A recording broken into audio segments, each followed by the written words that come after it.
Doctor Ashish Gupta ने समाज सेवा के लिए समर्पित किया जीवन। नेत्रदान और देहदान कर समाज के लिए मिसाल बने डॉक्टर आशीष गुप्ता। डॉक्टर आशीष गुप्ता ने समाज सेवा में किए ऐतिहासिक कार्य। रोहेलखंड मेडिकल कॉलेज को आंख और राम मूर्ति मेडिकल कॉलेज को कर चुके देहदान। हर माह करीब 50 लोगों को कराते हैं धार्मिक यात्रा। डॉक्टर आशीष गुप्ता का कहना, बच्चों को दिलानी चाहिए संस्कारों की शिक्षा। परिवारों के विघटन के लिए माता पिता जिम्मेदार। 100 बच्चों को अपने खर्च से शिक्षित कराने का उठाया है बीड़ा। पूर्व राष्ट्रपति डॉक्टर एपीजे अब्दुल कलाम से मिली प्रेरणा। डॉक्टर आशीष गुप्ता को मिल चुके कई अवार्ड।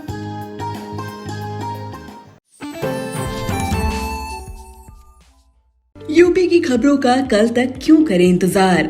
हर रोज रात 9 बजे अपना मोबाइल या स्मार्ट टीवी खोलें और यूट्यूब चैनल पर सर्च करें आई इंडिया और दिन भर की खबर या खबरनामा टाइप करें। नमस्कार, आप देख रहे हैं आई इंडिया और मैं हूं डॉक्टर पंकज सिंह गौर। और आज आई इंडिया के स्टूडियो में खास मेहमान आए हुए हैं जिनका आपका आज परिचय कराएंगे। दरअसल सीतापुर 88,000 ऋषि मुनियों की तपोभूमि है। साथ ही विश्व के सबसे बड़े दानवीर महर्षि दधीच की भी तपोभूमि है। और ऐसे में एक ऐसे व्यक्ति से हम मिलाने जा रहे हैं जिन्होंने अपना पूरा जीवन समाज सेवा के लिए समर्पित किया है।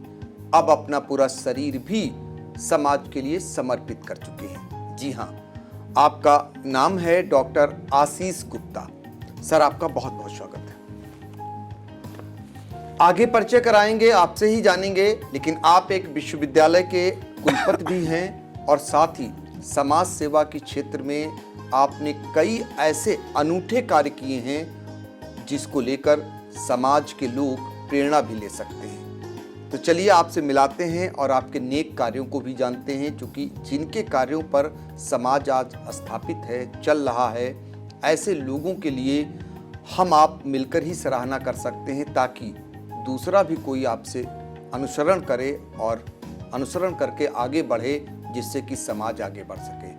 डॉक्टर साहब, पहला मेरा सवाल ये है कि लोग जानना चाह रहे हैं कि आप कुलपति भी हैं, इसके अलावा समाज के लिए आपने बहुत कुछ किया है, यहाँ तक कि नेत्रदान कर दिया, देहदान बहुत बड़ा दान माना गया है, उसको भी आप करने की ठान चुके हैं और कर भी चुके हैं। तो ऐसे समाज के लोग और भी आगे आएं, आपसे और प्रेरणा लें।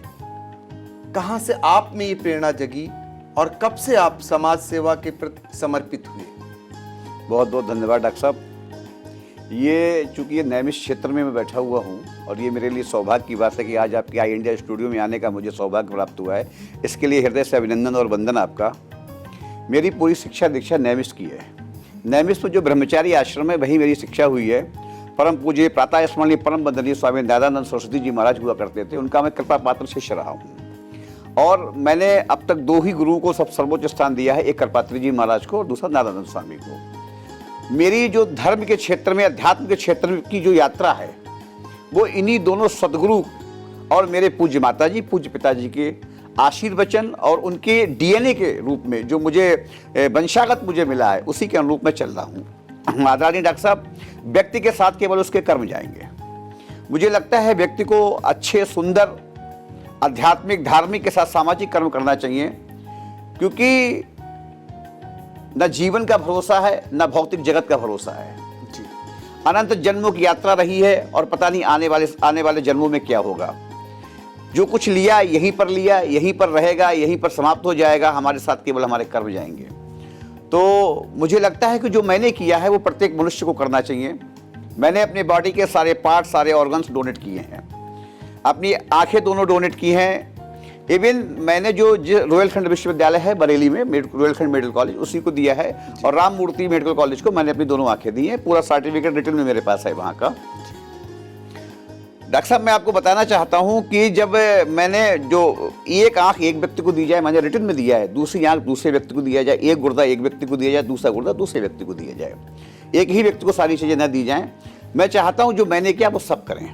अब समाज सेवा और अध्यात्म के क्षेत्र का सबसे बड़ा इसके पीछे एक बैकग्राउंड भी कह लीजिए कि मैं 3 भाई हूँ। भगवान ने खूब संपत्ति भी दी है, कोई कमी नहीं है किसी चीज़ की। पिताजी के जाने के बाद माताजी रही, माताजी भी जब ब्रह्मलीन हो गई, ब्रह्मलोक चली गई, तो मुझे लगा कि अब मुझे क्या करना चाहिए क्या नहीं करना चाहिए। संसार से मन हटने लगा, अध्यात्म की तरफ मन भागने लगा, और फिर मैंने ऐसे ऐसे निर्णय लिए, और उन निर्णयों पर मैं आज भी चल रहा हूँ। मैं 4 आश्रम हैं, तो एक वृद्धा आश्रम, विकलांग आश्रम, गौ आश्रम, कुष्ठ आश्रम, इन सारे में दान करना। कुछ यात्राएं हर महीने की हैं, जैसे ब्रज की यात्रा पर करना, स्वयं तो करते ही हैं, साथ में 10-20-50 लोगों को ले जाना, मेहंदीपुर बालाजी की यात्रा करवाना, बनारस ले जाना, या इलाहाबाद संगम में स्नान करवाना। ऐसा मेरा रूट चार्ट बना हुआ है हर महीने का। कोशिश मेरी ये रहती है कि प्रत्येक मनुष्य खुश रहे। अब खुश कैसे होगा? देखिए, मैं बहुत छोटा सा उदाहरण आपको बताता हूं। जीवन बहुत छोटा है, पता नहीं कब बुलावा आ जाए। हम 1 लाख वर्ष की सोचते हैं, 1 करोड़ वर्ष की सोचते हैं, अरबों रुपए काउंटिंग करते हैं, मिलियन बिलियन की बात करते हैं, और हमें ये नहीं पता कि हम यहाँ से अपने घर पहुँच पाएंगे नहीं पहुँच पाएंगे। हमें ये नहीं पता है हम कितना खाते हैं, दाल चावल रोटी। हमारे एक मकान है, उस मकान में 20 कमरे हैं, उस 20 कमरों के एक कमरा, उस एक कमरे का एक बेड, और उस बेड के एक कोने में तो हम सोते हैं जी। उस बेड के एक कोने में तो हम सोते। तो अनावश्यक भौतिक सुख से क्या फायदा? हमारे ऋषि मुनि, हमारे जो विशिष्ट आदरणीय वंदनीय लोग रहे हैं, वो सब जंगलों में रहे हैं, आश्रमों में रहे हैं, हिमालय में रहे हैं, और वो हमारे प्रेरणा स्रोत हैं, वो हमारे आदरणीय हैं। वो इसीलिए तो आदरणीय हैं क्योंकि उनको देख के हम अपना जीवन जिए। बिल्कुल, ये जीवन का सत्य है जो डॉक्टर साहब बता रहे हैं, यही जीवन का सत्य है। और जिसने इसको आत्मसात कर लिया, वो वाकई में क्या लेकर आए हैं और क्या लेकर जाएंगे, ये मानकर चल रहे हैं। और डॉक्टर साहब ने अपना पूरा जीवन, अपना पूरा शरीर समाज सेवा के लिए समर्पित कर एक मिसाल कायम की है।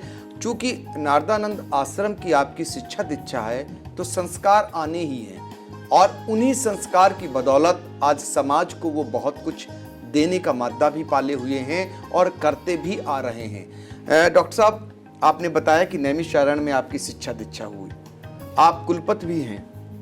ऐसे में आपको लगता है जो आज के कॉन्वेंट स्कूलों की शिक्षा है, तमाम अच्छे अच्छे स्कूल आ गए जो अपने बच्चों को लोग पढ़ाना चाहते हैं, लेकिन संस्कार लगता नहीं गायब हो गए। देखिए, आपकी बात से डॉक्टर साहब मैं सहमत तो हूँ, लेकिन मुझे लगता है कि प्रत्येक बच्चे की प्रथम गुरु उसके माता पिता हैं, उसकी माँ है। कॉन्वेंट बहुत बाद में आता है, या अन्य जो विद्यालय हैं वो बहुत बाद में आते हैं। यदि हम अपने बच्चों को ये सिखाएंगे ये राम है, ये कृष्ण है, ये पिता है, ये माता है, ये गुरु है, ये आदरणीय है, पूजनीय है, सम्माननीय है, वंदनीय है, तो मुझे लगता है बच्चे के अंदर वो संस्कार आने चाहिए। तो जो कॉन्वेंट का निर्माण है वो बहुत बात का है। कॉन्वेंट से पहले जो प्रथम शिक्षा है वो हमारे घर की है। मैं आज जो विघटन की स्थिति आ रही है ना, विघटन के समाज में, घर घर में भाई अलग, बहन अलग, रिश्तेदार अलग, उसका भी पूर्ण जिम्मेदार हम उस माता पिता को देते हैं कि जो हमारी शिक्षा में कोई कमी रही होगी, हमारी दीक्षा में कोई कमी रही होगी, हमारी परवरिश में कोई कमी रही होगी, जो हम अपनी बहू को, अपनी बेटी को वो संस्कार नहीं दे पाए। यानी प्रथम पाठशाला माता पिता। यस, बिल्कुल 100%। माता पिता से ही सारी चीज़ों की शुरुआत होती है। और माता पिता तो मैं तो चूंकि यहाँ बैठा वो नहीं बोलना चाहिए, आपके व्यक्तित्व, आपके जीवन का, आपके व्यक्तित्व, आपके जीवन का, आपके परिवार का भविष्य आपका बच्चा है। आपकी जो संस्कार रहे हैं, आपके जो संस्कार हैं और आपके जो संस्कार होंगे, आपका जो वर्तमान है, जो आपका पास्ट रहा है, उसका एक पिक्चर, उसका एक प्रतिबिंब आपका बच्चा है। आप अपने बच्चे के अंदर जैसे संस्कार डालेंगे वैसा ही बच्चा करेगा।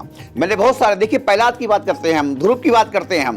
प्रहलाद को आप देखिए कितना उसे पनिशमेंट मिला, ध्रुव की बात देखिए उसे कितना पनिशमेंट मिला, फिर भी उसने राम को नहीं छोड़ा, फिर भी उसने विष्णु को नहीं छोड़ा। क्यों नहीं छोड़ा? क्योंकि कहीं ना कहीं बहुत मजबूती के साथ उसे वो दीक्षा दी गई थी कि ईश्वर है, ईश्वर अंश जीवनाशी, परमात्मा है, कण कण में वासी है। तो जब ध्रुव को प्रहलाद नहीं छोड़, उस समय बताइए जब उनके पिता उन्होंने पानी में डाल दिया, सांप से कटवा दिया, छत से गिरवा दिया, तरह तरह के व्यसन करे उनके साथ, फिर भी उसने राम को नहीं छोड़ा, राम के साथ लगातार लगा रहा। तो मुझे लगता है कि प्रत्येक व्यक्ति की, प्रत्येक बच्चे की प्रथम पाठशाला उसकी माँ, उसके पिता, उसका परिवार है। बिल्कुल। तो देखिए ये सच भी है और माता पिता का दर्जा भी बहुत ऊंचा दिया गया है। कहते हैं गुरु गोविंद दोऊ खड़े काके लागों पाए, बलिहारी गुरु आपने गोविंद दियो बताए। तो इसीलिए माता पिता जो पहली पाठशाला है, वहाँ से जो शिक्षा दीक्षा बच्चा लेता है, वो निश्चित तौर पर वही आगे जाता है और वही वो चीज़ पाता भी है। डॉक्टर आशीष गुप्ता, जिनके बारे में हमने बताया कि उन्होंने अपना पूरा जीवन समाज के लिए समर्पित कर रखा है। आपको बता दें कि 100 बच्चों को आपने गोद लिया और उन्हें शिक्षित करने का अपने निजी फंड से बीड़ा उठाया हुआ है। तो डॉक्टर साहब, ये भी एक मिसाल है। कैसे आपके जहन में आया कि 100 बच्चों को हम शिक्षित करेंगे तो समाज में एक जो वो शायद वो जियारा नहीं फैला पाते शिक्षा का, और आपने वो फैलाने का काम किया? एक्चुअली ये एक प्रेरणा कलाम साहब से है। कलाम साहब का विवाह नहीं हुआ था, राष्ट्रपति बने थे, उससे पहले उनकी बायोग्राफी आई थी, उस बायोग्राफी का मैंने अध्ययन किया था। तो उनसे पूछा गया था कि आपने विवाह क्यों नहीं किया, तो उन्होंने अपनी मिड हिस्ट्री में सारी बातें बताई कि मैं तो प्रयोगशाला के अंदर रहता था, मुझे तो पता ही नहीं लगता कब डेट हो गई, कब दिन हो गया, कब रात हो गई, कब तिथि चेंज हो गई, कब माह चेंज हो गया, पता ही नहीं लगता था। वो अपने काम में इतना मशगूल रहते थे। ये आवश्यक नहीं कि हमारा पुत्र ही हमारा नाम बढ़ाएगा। मैंने इस पृथ्वी पर हजारों ऐसे व्यक्ति देखे हैं जिनके कोई संतान नहीं है, परंतु उन्हें ब्रह्म की प्राप्ति हुई है। उन्होंने तप के बल से, अच्छे कर्मों के बल से, अच्छे कार्यों की वजह से, अच्छे अध्यात्म की वजह से, अच्छी सेवा की वजह से ब्रह्म को प्राप्त किया है। एक रास्ता मैंने भी उसी प्रेरणा पर आगे बढ़ने का प्रयास किया है। और आदरणीय डॉक्टर साहब, मैंने इसमें ये नहीं किया कि 100 बच्चे एक ही विद्यालय में हों। जैसे एग्जाम्पल, आपका बच्चा है, वो कोई भी विद्यालय की चॉइस कर दे, उस विद्यालय में वो जाए, वो पढ़े, उसकी फीस हम जमा करेंगे, उसका कन्वेंस हम देंगे, उसके बस्ता, पेन, पेंसिल, कवल, पैमाना वो हम देंगे। और आप सोचिए, इन बच्चों के ऊपर हमने एक मॉनिटर बैठा के रखा है। वो व्यक्ति मॉनिटरिंग करता है कि बच्चा पढ़ाई कर रहा है या नहीं कर रहा है, क्या कर रहा है, क्या नहीं कर रहा है। ऐसे बहुत सारे बच्चे, अगर आप कहेंगे तो हम आपको लिस्ट उपलब्ध करा देंगे उन बच्चों से। अगली बार मैं कोशिश करूँगा, अगली बार आपके स्टूडियो में 2-4 बच्चों को लेके आऊँ। और अगर 1 लाख में एक बच्चा अगर भारतीय संस्कृति का उसने पालन कर लिया, तो मुझे लगता है कि मेरे बच्चों को पालने का संस्कार पूरा हो गया। एक बच्चे ने अगर भारतीय संस्कृति के नियमों को पालन कर लिया। देखिए, ये सोच है डॉक्टर आशीष गुप्ता की कि उन बच्चों के लिए जो शायद सोच नहीं सकते थे, उनको गोद लिया निजी फंड से, उनको ना कि पढ़ाने का बीड़ा उठाए हैं, उनकी मॉनिटरिंग भी करा रहे हैं। और आपका मानना है कि आपकी अपनी औलाद ही आपकी सेवा नहीं कर सकते हैं, बल्कि ऐसे बच्चे भी कर सकते हैं, आपका भी नाम रोशन कर सकते हैं। तो क्यों ना ऐसे बच्चों को बढ़ाएं। और सच्चे मन से अगर कहा जाए, ईमानदारी से कहा जाए, तो यही तो समाज सेवा है। काश ऐसे तमाम लोग अगर आते हैं समाज में, तो वो बच्चे जो शिक्षा से वंचित रह जाते हैं किसी कारणवश, वो शायद वंचित ना रहें और समय रहते उन्हें शिक्षा के साथ ही उन्हें संस्कार युक्त बनाया जाए, वो काम कर रहे हैं डॉक्टर साहब। इसके अलावा भी आपके अगर कार्य बताएं तो समाज के लिए बहुत ही अनूठे कार्य हैं। और आज हम इसलिए बता रहे हैं ताकि हम बार बार ये कह रहे हैं, बहुत सारे लोगों के लिए आप प्रेरणादायक हैं, आपसे वो प्रेरणा ले सकते हैं और समाज के हित में वो कार्य कर सकते हैं। तो आपके अगले कार्यों के बारे में भी हम बताना चाहेंगे। दरअसल गौ पालन कितना ज़रूरी है आज की दिशा में, वो भी आप कार्य कर रहे हैं। पर्यावरण के क्षेत्र में सभी जानते हैं पर्यावरण हमारे जीवन का कितना महत्व रखता है। कोविड काल में सबने देख लिया कि हम अन्न न पाएं, जल न पाएं, जीवित रह सकते हैं, लेकिन सेकंडों में अगर हवा न हो तो आदमी का जीवन कैसे जा रहा था, खत्म हो रहा था। सबने देख लिया ऑक्सीजन की जो मारामारी मची।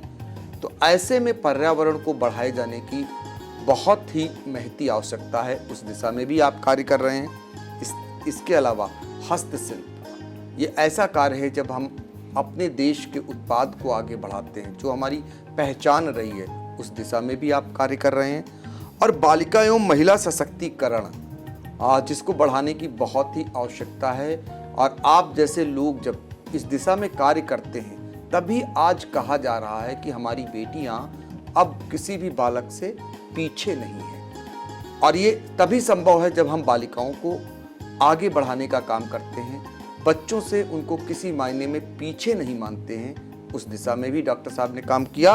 इसके अलावा सशक्तिकरण, जब उन्हें मजबूत करेंगे, उन्हें सशक्त बनाएंगे, तो निश्चित तौर पर हमारा देश मजबूत होगा, समाज मजबूत होगा, परिवार मजबूत होगा। सभी जानते हैं कि एक बेटी अगर मजबूत होती है तो वो कैसे परिवार को चलाती है, कितने परिवार को मजबूत करती है।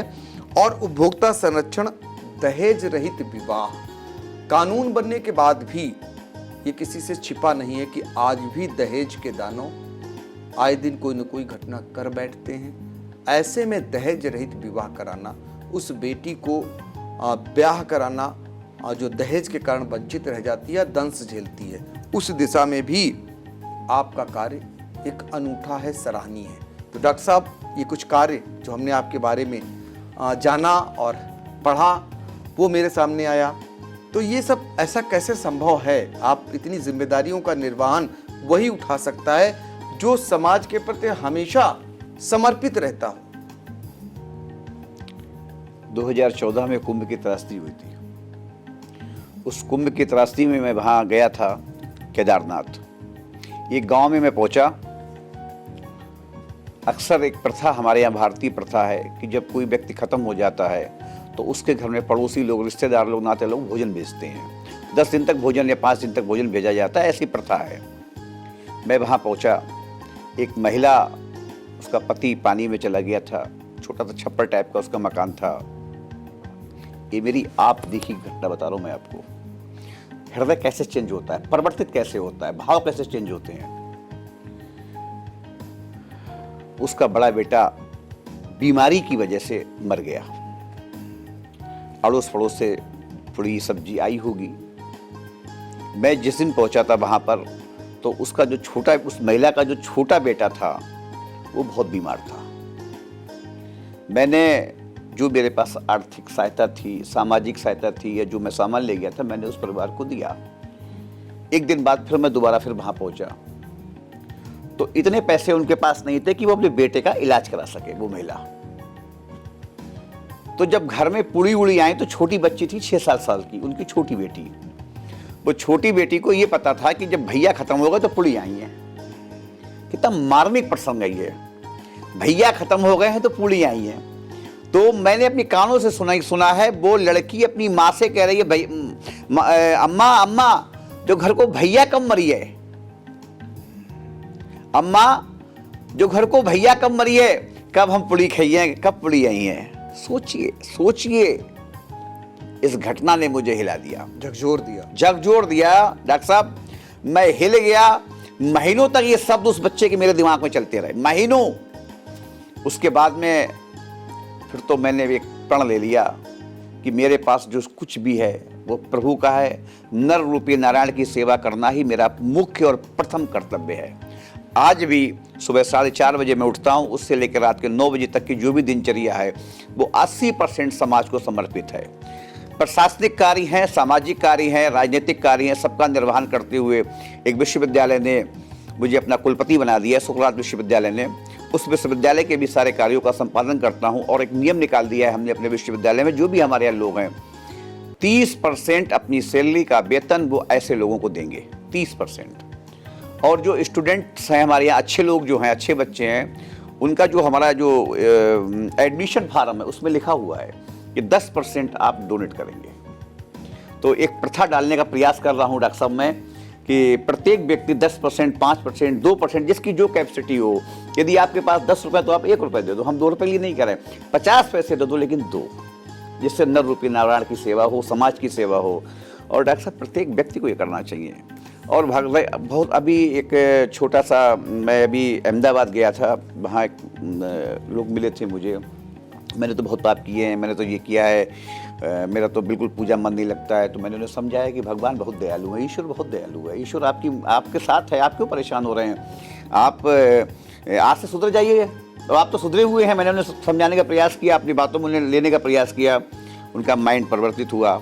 आज वो एक छोटा सा व्यापार कर रहे हैं, वो मिट्टी के दिए बनाने का, अहमदाबाद में। रामचरितमानस में भी लिखा है कि कोट विप्रपत लागे जाहू, आवे शरण तजही नहीं ताऊ। सन्मुख होय जीव मोय जबहि, जन्म कोटि अज्ञासक तबहि। पापवंत कर सहज सुबाहु, भजन मोर ते भाव न पाऊ। जो मैं दुष्ट हृदय सो होई। देखिए भगवान कितने दयालु हैं। दुष्टता से दुष्टता रखने वाला व्यक्ति, जो मैं दुष्ट हृदय सो होई, मोरे सन्मुख आवे सोई। और निर्मल मंजन सोई मोहि पावा, मोही कपट छल छिद्र न भावा। भेद लेन पठवा दस सीसा, तबहु न कछुबै हान कपीसा। जगमु सखा निसाचर जेते, लक्ष्मण हनई निमिष महु तेते। अब देखिए कितनी बढ़िया बात है। जो सभीत यावा रघुराई, कितने आप सोचिए, जो सभीत मेरी शरण में आता है, जी बिल्कुल। जो सभीत यावा से रखियो ताही प्राण की नाई। मैं उससे अपने प्राणों की तरह सजा कर रखता हूँ। भगवान कह रहे हैं सदा करहूं तिनकी रखवारी, जिमी बालक राकहि महतारी। तो ऐसे प्रभु की सेवा करने का पुण्य सोचिए कितना बड़ा। मैं बहुत भाग्यशाली हूँ कि मेरे अंदर ऐसे संस्कार गुरु के हैं। इतनी सुंदर मातृभूमि पे सीतापुर जैसे महात्म जिले में, मुझे लगता है विश्व में इससे बड़ा कोई तीर्थ स्थल नहीं है। बिल्कुल 84 लाख पुण्यों की, 84 लाख योनियों की, 84 लाख वर्गों की आप यात्रा कर लीजिए, पर जो यश कीर्ति लक्ष्मी धन विद्या आपको नैमिष में मिलेगा, सीतापुर की भूमि पर मिलेगा, वो आपको पूरी दुनिया में कहीं नहीं मिल सकता।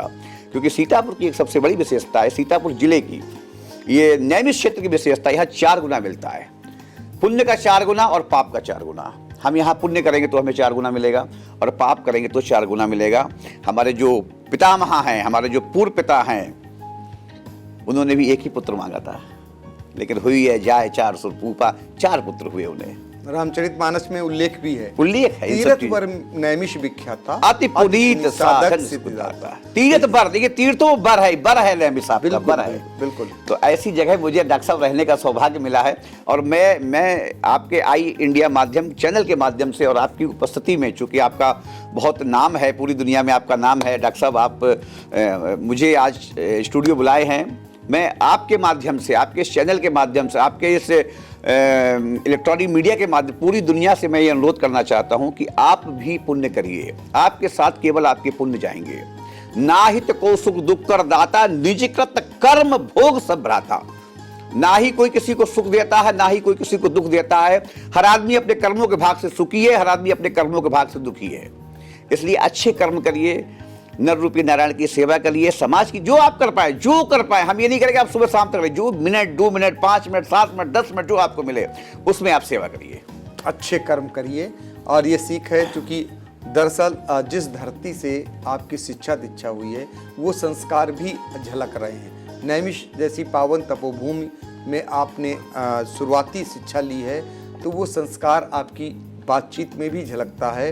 आप कुलपति हैं, डॉक्टरेट की आपको उपाधि है, उसके बावजूद आप देख रहे हैं आपकी वाणी में कहीं ना कहीं वो संस्कार भी नज़र आ रहे हैं। और समाज के लिए लोगों का आह्वान भी दिख रहा है कि समाज में आए हो तो समाज के लिए एक पल निकालिए और ईमानदारी से समाज के लिए समर्पित हो जाइए, और वो जो पुण्य होगा उसका आपको ज़रूर लाभ मिलेगा। और फिर नैमिष की धरती में, यहाँ तो आपने बता ही दिया कि यहाँ का पुण्य कुछ ज़्यादा ही मिलता है। डॉक्टर साहब, ये तो बातें बहुत सारी हो गई आपसे, एक चीज़ जानना चाहेंगे, कुछ जीवन के बारे में बताइए। कहाँ से हैं और कैसे शुरुआती दौर हुआ आपका, और फिर आप जब इस क्षेत्र में आए, एक अफसर बने और उसके बाद भी समाज सेवा में लीन हैं, तो ये कैसे सब कुछ संभव हुआ? राजा वेणु की धरती, महाराज वेणु का नाम, महादानी राजा वेणु, परम दानी मोरध्वज, मैं उनकी धरती से हूँ, पीलीभीत। तो उस धरती से आप सोचिए, वहाँ भी दान की बहुत बड़ी लीला रही है। तो मुझे लगता है वही डीएनए हमारे अंदर है। हमें तो यही लग रहा है कि वही संस्कार, जो वातावरण में संस्कार है, वही हमें मिले हैं। और मैं बहुत भाग्यशाली हूँ कि नैमिष जैसी पीठ से मुझे पढ़ने का, रहने का, देखने का, समझने का, वेदों को, पुराणों को, शास्त्रों को, उपनिषदों को, संख्याओं को जानने का अवसर प्राप्त हुआ है। पीलीभीत में कस्बा है बीसलपुर, वहाँ मेरा जन्म हुआ था। मेरी प्राथमिक शिक्षा वहीं से रही है। मेरी माता जी नारायणानंद जी की शिष्या थी, पिताजी मेरे शिष्य थे उनके, और उन्होंने मुझे 4 साल 5 साल का जब मैं था यहाँ मुझे भेज दिया था। तो मैंने, चूँकि वो ब्राह्मण विद्यालय था, मैं आपको बताऊँ, और वहाँ ब्राह्मण के अलावा दूसरा कोई बच्चा पढ़ नहीं सकता था। उस समय ऐसी रीति रही होगी। तो लेकिन पूज्य गुरुदेव भगवान ने मेरा, उसमें विवेकानंद जी इंचार्ज थे वहाँ के, स्वामी नारायण के बाद विवेकानंद आए थे। जी। तो विवेकानंद जी ने मेरा एडमिशन कराया वहाँ पर, और मैं बहुत लंबे समय तक मेरी वहीं प्रथमा द्वितीय आचार्य जो होता है भाई शिक्षा वहाँ से ली। और शिक्षा लेने के बाद फिर मैं कुछ समय तक मतलब जिसे कहते हैं छोटे छोटे काम करके अपने जीवन को जीना वैसे किए, और एक उच्च शिक्षा को प्राप्त किया, हाई स्कूल किया, इंटर किया, बीएससी की, एमएससी की, पीएचडी की, ये सब किया। उसके बाद कई यूनिवर्सिटियों से मुझे डॉक्टरेट प्राप्त है, 2 फॉरेन की मुझे डॉक्टरेट हैं। और आपके डॉक्टर साहब, आप तो मैं तो ये कहूँ, मुझे नहीं बोलना चाहिए, बड़ी चीज़ है, लगभग 5 कंट्रियों से मुझे अवार्ड्स मिले, 5 कंट्रियों से, और भारतवर्ष के विभिन्न विभिन्न जगहों से 1300 से अधिक सम्मान मुझे मिले हैं। लेकिन ये सम्मान नहीं चाहता हूँ मैं, ये सब चीज़ें बेकार की हैं, ये सब चीज़ें सम्मान और ये सब चीज़ें ही रह जाएंगी। डॉक्टर साहब, मुझे मज़ा कब आता है मालूम है? जब मैं किसी के कान में मशीन लगाता हूँ, जब मैं उससे मशीन डोनेट करता हूँ और हम उससे पूछते हैं ना, बाबा आज कैसा खाना खाए हो तुम बताओ, तो जब वो कहता है भैया दाल खाए हैं, दाल, मशीन लगने के बाद तेज बोलता है ना, कहता भैया दाल खाए हैं, आज रोटी ना खाए हो का, तो रोटी खाए हैं भाई, खाए लाला रोटी खाए हैं, तो मुझे बहुत प्रसन्नता होती है कि वाह मेरे कान की मशीन साकार हो गई। जब कोई चश्मा लगाने वाला जब उसे अखबार देते हैं, दादा पढ़े हो ना पढ़े हैं, अच्छा रेखा बताओ कहाँ किधर गई है, जल्ला जा गई, जा रेखा, जब पूरब से दक्षिण जा दक्षिण, अच्छा, तब मुझे बड़ी खुशी होती है कि वो आंखों से देख रहा है। जब मैं किसी विद्यालय में कपड़े किसी अध्ययन सामग्री को बांटने जाता हूँ, पेन पेंसिल रबड़ पैमाना कॉपी बुक्स जनरल नॉलेज या अध्यात्मिक की पुस्तकें बांटता हूँ, तो मैं बाहर नहीं देखता हूँ कि किस जाति का है, किस वर्ग का है, किस संप्रदाय का है। जब मैं बच्चों को बांटता हूँ किताबें, उसके बाद उनसे मॉनिटरिंग पूछता हूँ, क्यों भाई आप लोगों को किताब मिली? हाँ सर मिली। अच्छा ये बताओ ये किताब कैसी लग रही है आपको? सर अच्छी लग रही है। अच्छा इस किताब के पहले पन्ने पर किसका फोटो बना है? राम जी का फोटो। राम जी को जानते हो? हाँ जानते हैं। कौन थे? सीता जी के पति थे। इसकी जो नॉलेज है अच्छा लगता है। मेरी किताबें बांटना साकार हो गया। प्रत्येक मनुष्य को ही करना चाहिए। तो ये जो जीवन रहा है, सुकरात विश्वविद्यालय ने मुझे कुलपति बनाया, उसके लिए चेयरमैन सरकार और सरकार का बहुत धन्यवाद, वहाँ तक मैं पहुँचा हूँ। प्रशासन को भी देखा है, सब बहुत सारी चीज़ें देखी हैं। तो जीवन अब समझ लीजिए, बस अब तो ये चाहता हूँ कि 24 घंटे समाज की सेवा हो, प्रभु का भजन हो। अब तो बस डॉक्टर साहब यही इच्छा रह गई कि प्रभु का भजन हो, क्योंकि जीवन बहुत कम है, पता नहीं कब बुलावा आ जाए। बिल्कुल। तो देखिए डॉक्टर आशीष गुप्ता, जो आज सत्य बात, जैसे कहते हैं ना जीवन में खुशी कैसे मिलती है, बहुत सारे लोग खुशी तलाशते हैं। कोई घूमने जाता है, कोई अच्छे होटल में खाने के लिए जाता है, तो कोई और मनोरंजन के तरीके अपनाता है कि वो कैसे मिल जाए। लेकिन आपको खुशी कैसे मिलती है वो आपने बताया कि कैसे लोगों की सेवा करते हैं। जिसको जो ज़रूरत है उस ज़रूरत को जब उपलब्ध हो जाती है और उसके बाद के जो उसके भाव निकलते हैं उससे आप खुश होते हैं और इसी खुशी को तलाशते हैं समाज में आकर के, और समाज के प्रति आप रात दिन समर्पित हो जाते हैं। वाकई में काबिल तारीफ है और उन लोगों के लिए अनुसरण करने की आवश्यकता भी है जो बहुत सारी जीवन जीते हैं लेकिन समाज के लिए कितना जीते हैं। ये सवाल इसलिए बार बार उठाया जा रहा है। दरअसल आना तो सबको समाज में ही है और समाज के प्रति ही हमारी आपकी जवाबदेही भी है, और जाना कहाँ ये भी सबको पता है। तो आए हैं तो समाज के लिए जिए, ये मूल मंत्र आपका है। डॉक्टर APJ अब्दुल कलाम का आपने जिक्र किया और APJ अब्दुल कलाम साहब आज भी, उन्हें आज का आधुनिक एक महापुरुष माना जाता है। बिल्कुल सच है, और सच में वो महापुरुष थे और उन्हें क्या युवा पीढ़ी क्या बुजुर्ग कोई नहीं भूल सकते हैं। तो आखिर में कोई संदेश आपका हो तो वो भी आप कह सकते हैं लोगों से जो आपको सुनेंगे। आपके चैनल के माध्यम से मेरा सबसे हाथ जोड़कर यही अनुरोध है, अच्छे कर्म करिए, निंदा स्तुति को छोड़ दीजिए, अपना पराया छोड़ दीजिए, लोगों के स्ट्रेस का शिकार मत बनिए। सुबह उठिए, सूर्य नारायण को जल चढ़ाइए। जो भी आप जिस वर्ग के हैं, जिस जाति के, जिस संप्रदाय के हैं, जो आपका इष्ट हो, जो आपका ईश्वर हो, जो आपका भगवान हो, और आपके तो सबसे बड़े भगवान आपके माता पिता हैं, सबसे बड़े आपके भगवान है। यदि आपने अपने माता पिता की पूजा कर ली तो आपको ना किसी तीर्थ की आवश्यकता है, ना किसी व्रत की आवश्यकता है, ना किसी भगवान की आवश्यकता है। ये बात मैं कह रहा हूँ, ये मेरा व्यक्तिगत अनुभव कह रहा है। इसका पाप पुण्य मैं लेने को तैयार हूँ यदि आपने अपने माता पिता की सेवा की। मेरा सबको ये संदेश है कि सर्वप्रथम अपने माता पिता की सेवा करें। आप अगर विवाहित हैं तो अपने परिवार का ईमानदारी के साथ समाज के सारे कार्यों का संपादन करते हुए अपने परिवार को चलाएं। अहिंसा, अहित, अधर्म के रास्ते पर आप ना चलें। मेरा सबसे अनुरोध है, समता, विनम्रता, नम्रता, उदारता का भाव आप अपने अंदर लाएं। आप देखिए, आपको दुनिया की हर चीज मिलेगी। आप हृदय तो सुंदर करिए, आप भाव तो सुंदर करिए, आप अपने मस्तिष्क को निर्मल तो करिए, दुनिया की हर चीज आपके कदमों पर होगी। बस मेरा यही इंडिया के माध्यम से आप सभी से अनुरोध है।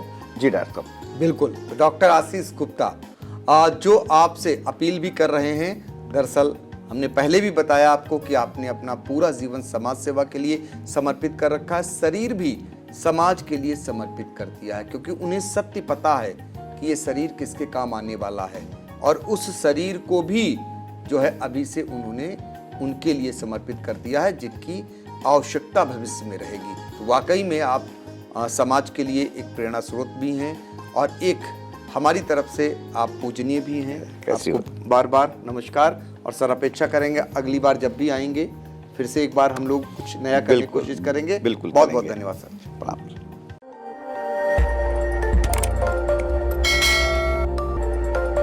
खबर आपकी, नजर हमारी। देखते रहिए आई इंडिया।